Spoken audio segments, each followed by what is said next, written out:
उड़ीसा के पुरी धाम में इस वक्त रथ यात्रा की तैयारियां जारी है। रथ यात्रा का आयोजन आषाढ़ महीने के शुक्ल पक्ष की द्वितीय तिथि को होता है।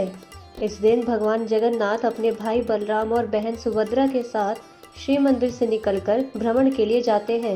उनका यह भ्रमण कार्यक्रम ही रथ यात्रा कहलाता है, जिसे श्रद्धालु बहुत जोर शोर से मनाते हैं और उनकी आकांक्षा होती है कि वह भी भगवान के रथ को खींचने का सौभाग्य प्राप्त कर सके।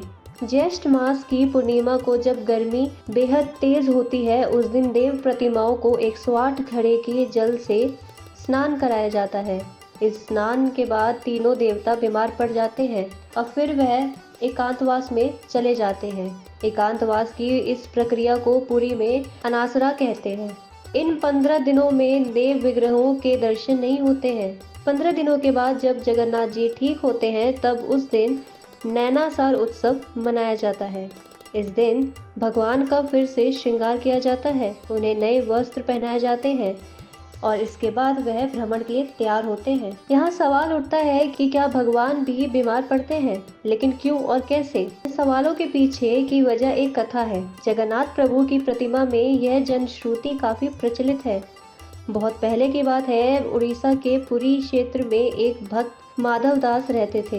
वह रोज ही भगवान की पूजा करते थे। प्रसाद में जो मिलता उसी से जीवन यापन करते थे और सादा जीवन जीते थे। एक बार वह बीमार पड़े, उन्हें तेज बुखार हो गया। वह अकेले थे तो कोई उनकी सेवा के लिए भी नहीं था।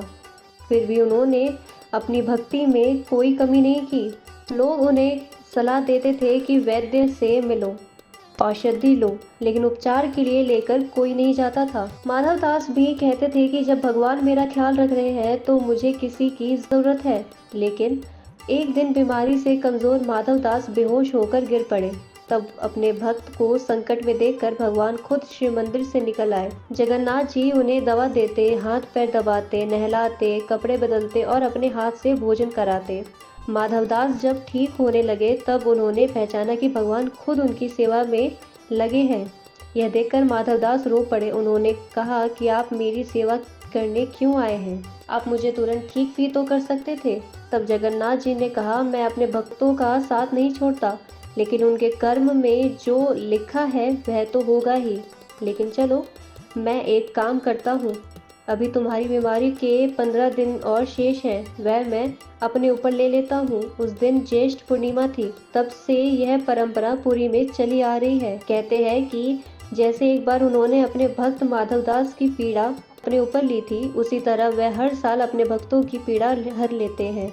लेकिन भक्ति सच्ची होनी चाहिए। आशा करते हैं आज का हमारा वीडियो आपको पसंद आया होगा। ऐसे ही जानकारी को प्राप्त करने के लिए बने रहिए हमारे साथ। धन्यवाद।